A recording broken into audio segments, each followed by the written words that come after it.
Hey there, Cancer. Welcome in to Great Awakener Ether Realm. My name is Kimberly, and I am going to do a weekly astrological report for January 27th to February 2nd. Okay? To start off, we have got the moon in Capricorn, which is your seventh house. Seventh house is all to do with partnerships, whether romantic or business. It also has to do with your open enemies. Okay? The moon is going to make a sextile to Saturn in Pisces. Saturn is the natural ruler of Capricorn. So you got kind of like this mutual thing going on here. Okay.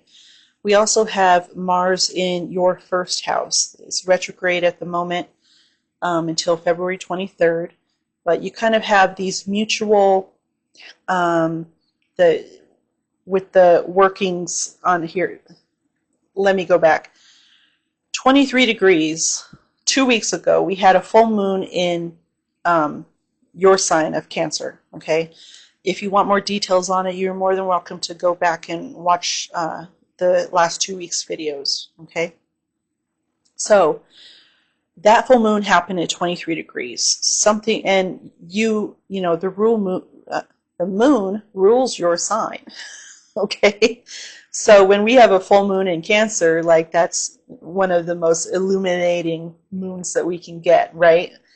And of course it happened in your first house. First house is all about how you project yourself to the world, okay?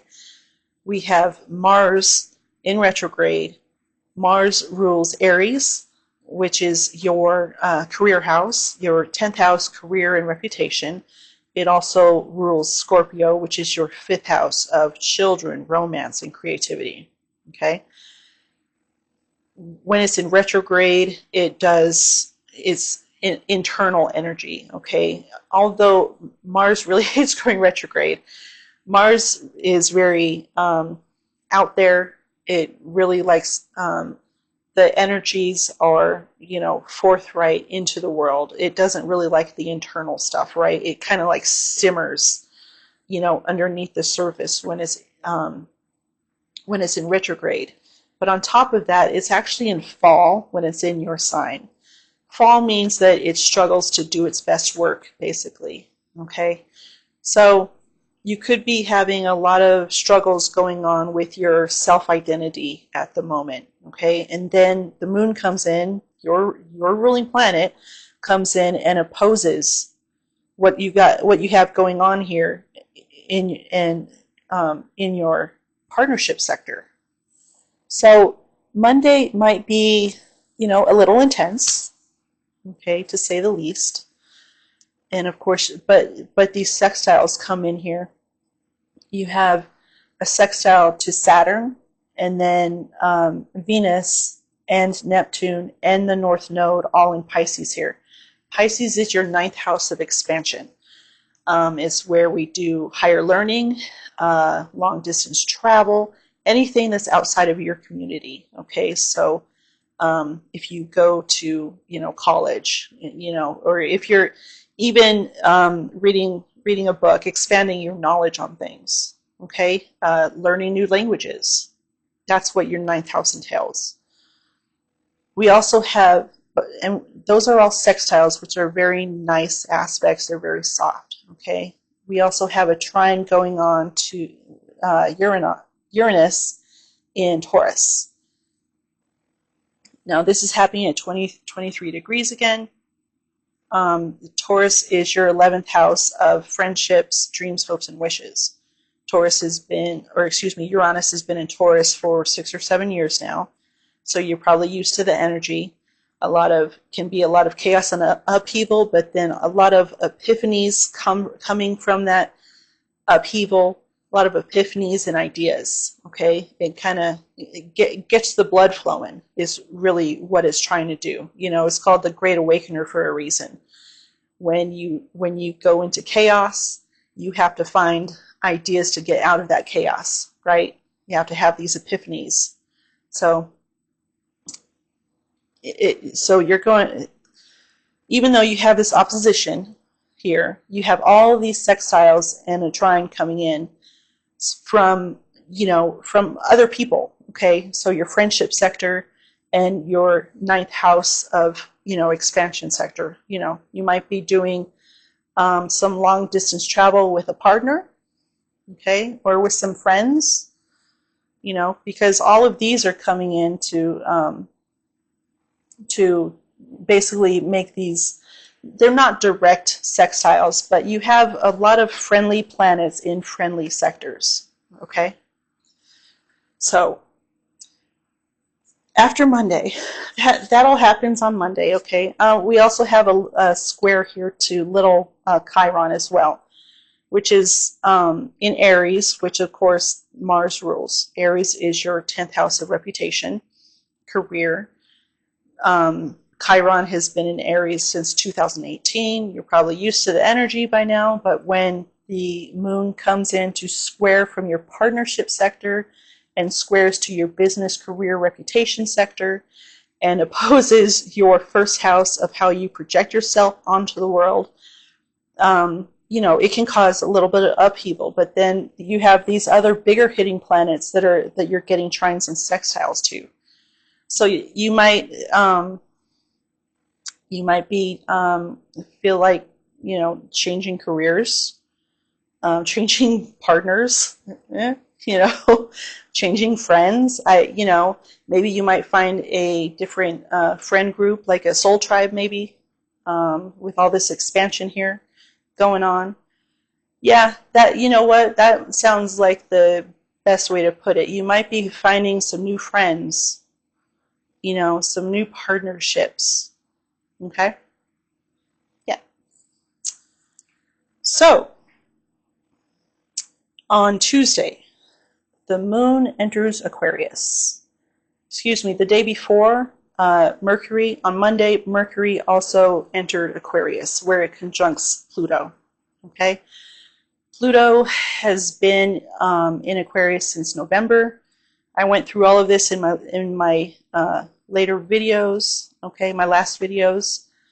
But it is in Aquarius now to stay for the next 19 years. So Aquarius is your 8th house. 8th house has to do with other people's money, which is taxes and debt, and also sex, death, transformation, and intimacy. Okay? So your ruling planet is going to conjunct Mercury, which rules Gemini, which is your subconscious. Okay, it also rules Virgo, which is your community sector. So you have your subconscious and your community sector being lit up. Mercury is all about communication, community, short distance travel, any of the com words that you can think of, commerce. Okay, that's what Mercury rules. Pluto rules Scorpio, which is, again, is your 5th house. Okay. So you have a lot of emphasis on Scorpio because Mars also rules Scorpio. Okay. So 5th house is children, romance, creativity. Okay. Pluto in Aquarius. Mercury, your 12th house. Dreams, subconscious.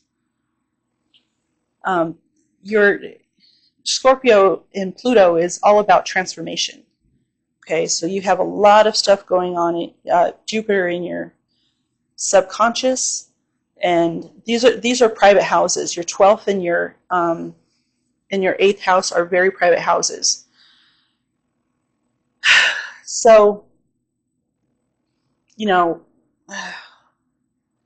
you might have a lot of focus on debt, on sex, transformation, intimacy, okay, during this conjunction, okay?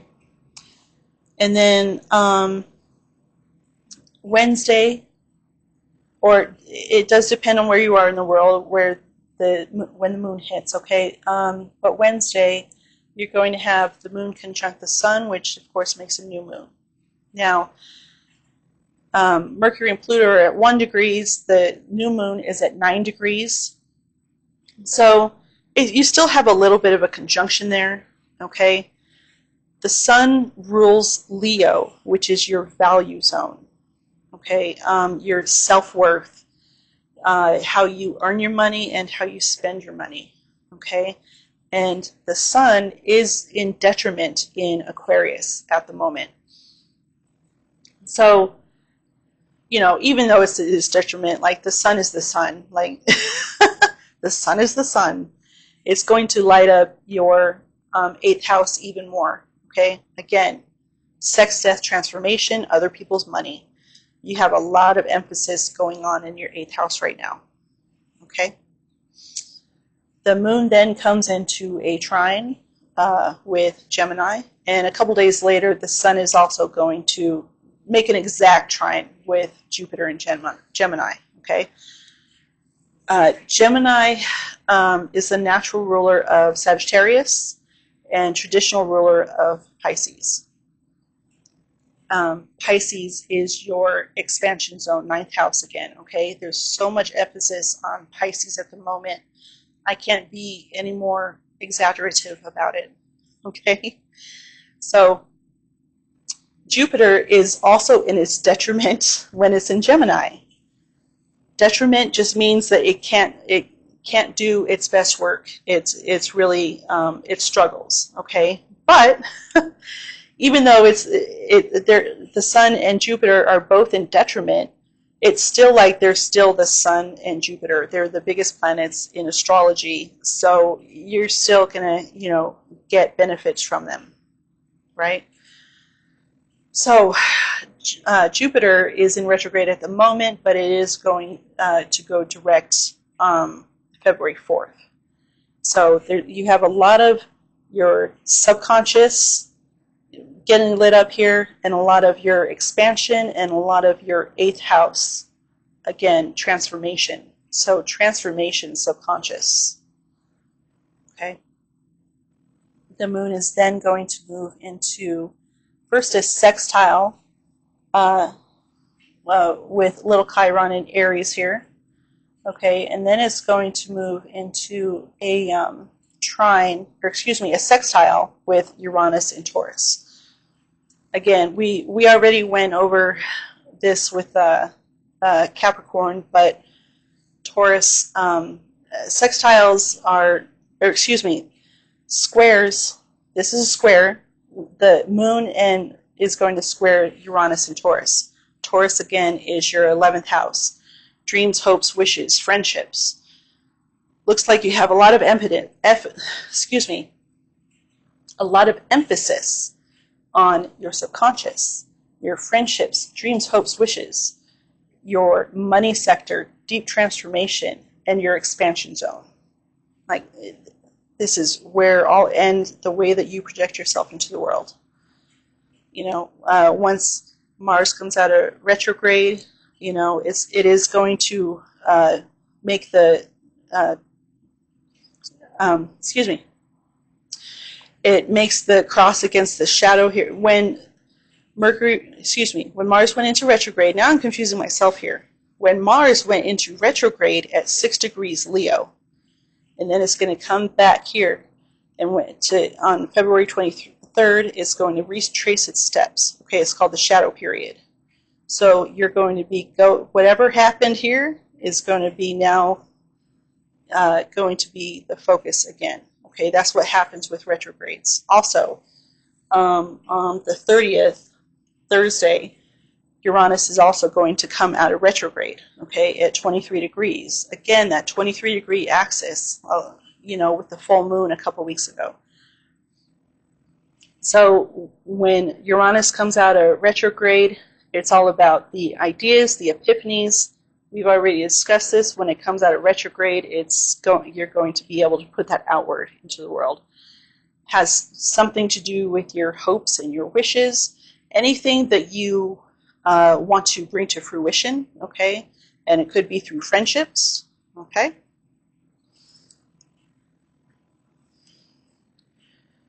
Then we have the moon entering Pisces. Again, your ninth house of expansion. Beautiful, beautiful house for you, okay? The Venus is also going to move into a direct, exact conjunction with Neptune. Even though you have Saturn in your ninth house, Saturn is the natural ruler of Capricorn, which is your partnerships zone, but it's also the traditional ruler of Aquarius as well, which is your eighth house. You have so much emphasis on your eighth and ninth house. And, you know, money, other people's money. Maybe you're going to be taking out a loan to do some long distance travel. Maybe with some friends. You know, maybe that's your dreams, hopes, and wishes right there. Maybe you want to do some long distance travel. You know, and especially with Jupiter here in your subconscious zone, Jupiter is the natural ruler of the ninth house, long distance travel. Okay, or you might be going back to school and be taking out a loan to go back to school, right? Everybody's situation is going to be a little bit different, but those are kind of the categories that are really being highlighted here. Okay, then the moon is going to come into conjunction with Saturn. You know, you have kind of this spot right here where the moon is kind of void of course, not making any aspects for a while. So, which for you is probably nice, you know, it is your ruler. So you'll probably experience some, and especially when it's in your eighth house. Eighth house is one of your private zones, okay?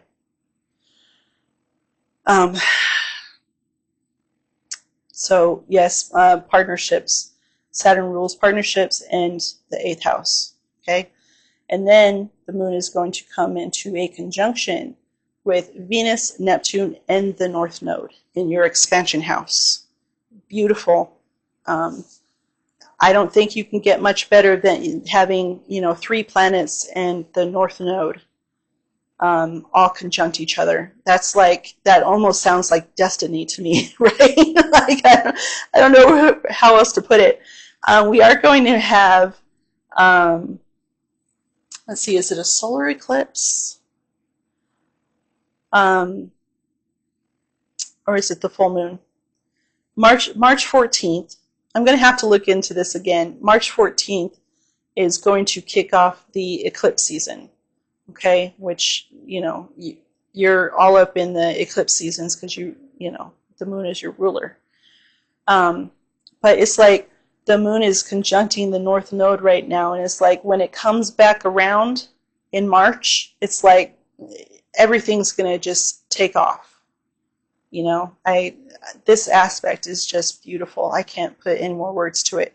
Something about your expansion zone, going back to school, long distance travel, learning new languages, you know, just expanding your horizons. Okay? Let's see here.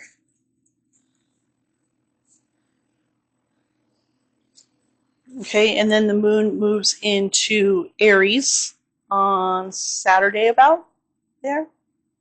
Okay, where it makes an immediate sextile to Mercury. Well, Mercury is going to be about 8 degrees by the end of the week. Okay, but it's going to make sextiles to Pluto, then Mercury, then the Sun. This is your career zone. Career reputation is Aries, your 10th house. And it's going to make sextiles to your 8th house, other people's money, you know. This all has to do with, you know, your career. So you're going to be focused on your career and your money. And of course, transformation, you know, sex, death, intimacy. Okay.